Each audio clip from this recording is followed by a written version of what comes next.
Okay, so here I'm going to be going over a hand from PokerStars 50 cent $1, $100 buy-in. So we have King 10 suited from the low jack. So King 10 suited middle position.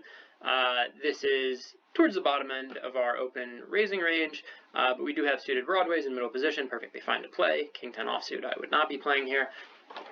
So we go ahead and raise that there. The hijack calls, the button calls, the small blind calls, the big blind folds. So we go four-way to the flop, and I'll just pause here and go over the opponents in this hand. So player to the left is a loose passive player. You can't see their stats through Poker Tracker on this video, but I'll go ahead and read them off. So VPIP, voluntarily put money in the pot, 49% of the time, percent raise 5% of the time, 3-bet 5% of the time through 80 hands. So not a lot of experience with this player, but they are your conventional loose passive. They're going to be playing a lot of hands pre-flop. Not going to be playing very aggressively. They, it's the type of person whenever they get aggressive, to kind of go away. The button, 24% VPIP, 11% raise, 3% 3-bet. So, pretty tight aggressive on the percent raise and 3-bet percentage. Those are good numbers. The 24% VPIP is a little bit high. And then we go to the small blind, and just worth noting that, whenever we're talking about game theory optimal or GTO, small blind is a 3-bet or fold spot pre-flop. Exploitatively, we can play hands with good implied value whenever we know we're going to be going multi-way. Like if there's an open raise from early position and several callers and you have a pocket pair or a suited ace, something that you don't want to 3-bet, but, you can improve very easily on the flop. Sometimes it's worth just seeing what develops, especially whenever you can outplay your opponents pre-flop. But, whenever we're playing online, it's a little bit different because there's a lot more of those tight, aggressive, good players. And you also have someone, from his perspective on the big blind who could 3-bet. So, also this player, so played 4,000 hands with this player. They are a little bit loose passive as well. So VPIP 32% of the time, percent raise 7%, 3-bet 2%. So, not a very strong player, not a total fish, but, probably more typical what you'd see in like your live regular in terms, they want to see a fair amount of flops, play some hands, but they're not going to play total junk. They're going to see if they connect on the flop and then kind of get aggressive or what have you. So I flop a flush draw here, which is good. Also have backdoor straight draw, have an overcard. So I have a lot of equity. I'm going to, I choose to c-bet here because, like I said, I do have a lot of equity. My hand can improve. I also want to fold out my opponent's equities here. They are not going to be playing a lot of strong hands pre-flop. This range also doesn't necessarily work great for them. Like this queen connects a lot better for me than it does my opponents because I have a lot more like ace-king of spades suited. I have more ace-queen. I have pocket eights, but so do they. Like, you think about what your opponent has that might concern you. Like, they may have gut shots, so they may have 10-jack, they may have 9-jack, they may have something like 9-10 of spades. Pocket threes and pocket eights are worst case scenario, but again, this is a spot where they're probably going to raise that hand because there are 2 spades on the board. They're going to want some protection. So I think it's one of those spots where you kind of bet, and if you get raised, you're likely up against a set or maybe a 2-pair, but again, not a lot of 2-pair combinations in your opponent's ranges since Queen 8 and Queen 3 and 8-3 aren't hands people typically play, even people who are playing about half of their starting hands. So I have to c-bet. I go on the bigger size to try to get some fold equity. The player to my left calls, so now we go to the turn, heads up, out of position. The turn card is the 10, so it does improve our hand to some extent. We now have a marginally made hand. I kind of go back to Jonathan Little had mentioned this at one point, where whenever you have a draw and a marginally made hand, you kind of want to default to playing the marginally made hand as opposed to playing it like a draw. Also worth noting that I don't have the nut draw, so the ace of spades is still out there. There are some combinations that my opponent has that could be stronger. Also, I had mentioned that, gut shots are my opponent's range, so if my opponent does happen to have something like Jack 9, I'm not going to be in great shape. So, for those reasons, like, I don't necessarily want to funnel money into the pot and bloat it. I also like a check here because this is a very common exploitative move that I use.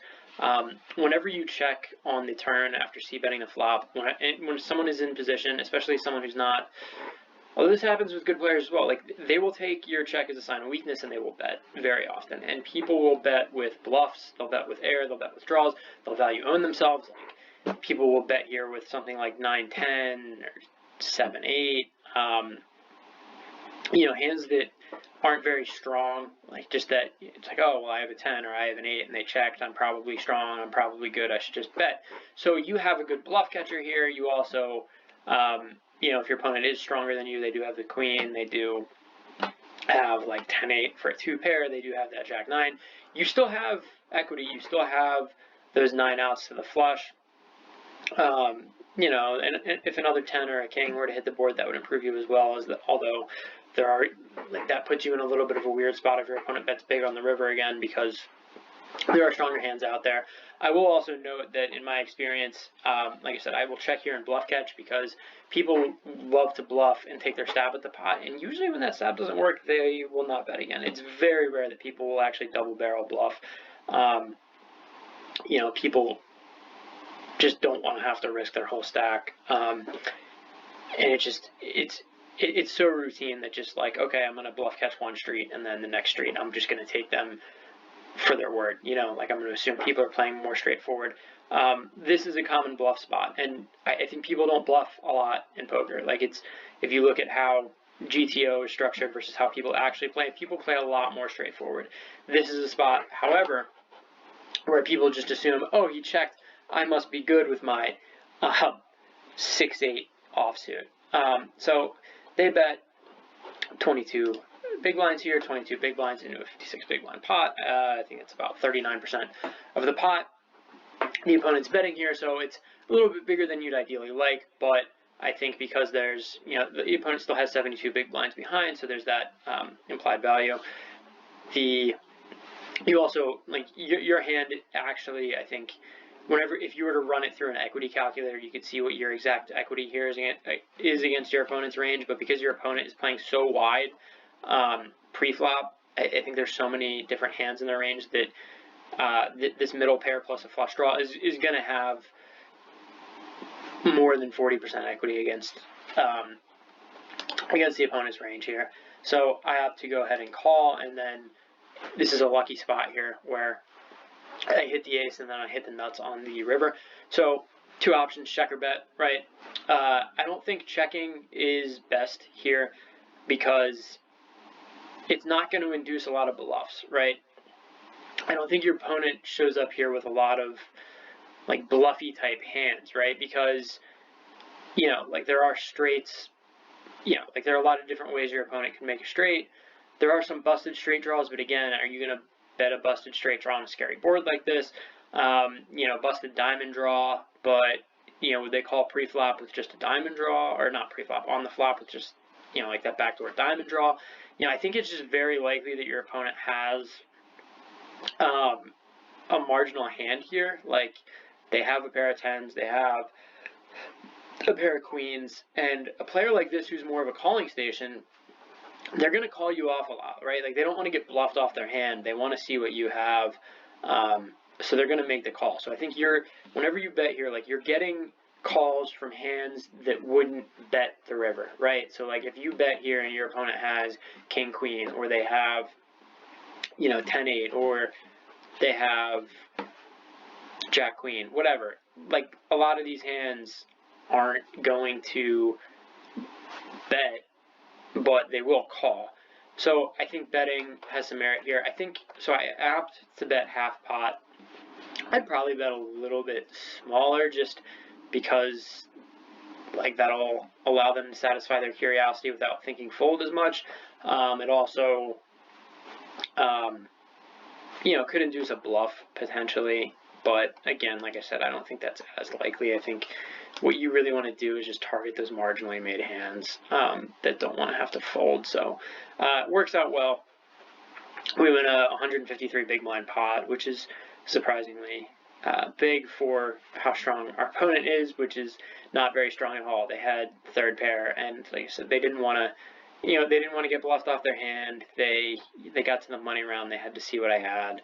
And it's like, I almost hate to be that guy to where like, oh, the third diamond fills in and now I'm going to lead out on the river. Like, it's so obvious. But people have to see if you actually hit it, and people don't want to get bluffed off. So I think you have to just go for the value there. This is an interesting hand, though. It highlights how playing multi-way can be a little bit tricky. Also, I think it's just worth noting really quickly how your opponent in the hijack played this hand. So, because it's important to be able to exploit those loose passive players, because that's where a lot of your profit's going to come from. So if you look at what they did pre-flop, they called from the hijack with Jack 10 offsuit. That's too wide. Needs to be folded. Most of the time pre-flop you want to be 3-bet fold, right? Calling whenever you have 4 players left to act who, this allows them to squeeze. What's happening basically, what's likely to happen when you make that call there, right? Like, you're either going to get squeezed or you're going to go multi-way with a hand that doesn't have a lot of implied value, right? Because you're kind of hoping for a straight. If a jack or a 10 hit, like, you're going to be out-kickered a lot of the time. You don't have many ways to make a flush. You need a forerunner, and even then, like, your hand's, 10 high flush, jack high flush, not that good. They have to call the c-bet on the flop with the gut shot. I don't love playing gut shots, but I guess because it is multi-way, I can see why they did it. The other downside of that call, again, is you have 2 players left to act who could raise there. So, and also, the potential flush filling in. The turn bet, on their part, they hit second pair. I understand it has some merit as a protection bet, but again, like I said, this is where I like to let people value in themselves.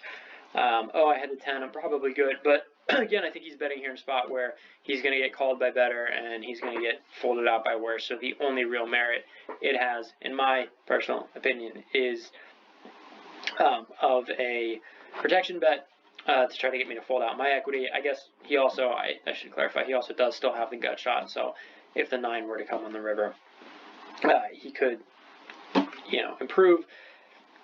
But again, that's, a little over an 8% chance of happening, right? Because there's 4 9s in the deck. So on the river, I hit my card, I bet. I think it's a wide call on their part. And this is where you might look at that bet and say, oh, well, it's only half pot. But you look at, the river's really a big money round, right? Like, you think about 37 big blinds, right? Like, a good win rate for an online player is, less than 5. It's probably going to be less than 5 big blinds per 100 hands played. So 37 big blinds, like, that's not nothing, okay, he only needs to win 1 out of every 3 times. Is he actually winning 1 out of every 3 times? No, he's not. Because what bluffs do I really have there? You know what I mean? Like, I'm value betting there just 90+% of the time. So, it's, you're lucky to have a fish in the hand, lucky to hit the hand as strong as I did. Also worth noting that this player was never ahead in the hand, although they definitely had cards in their range that would have been ahead at different points. So, kind of an interesting multi-way spot. Good example of playing against a fish. So, hope you guys enjoyed it.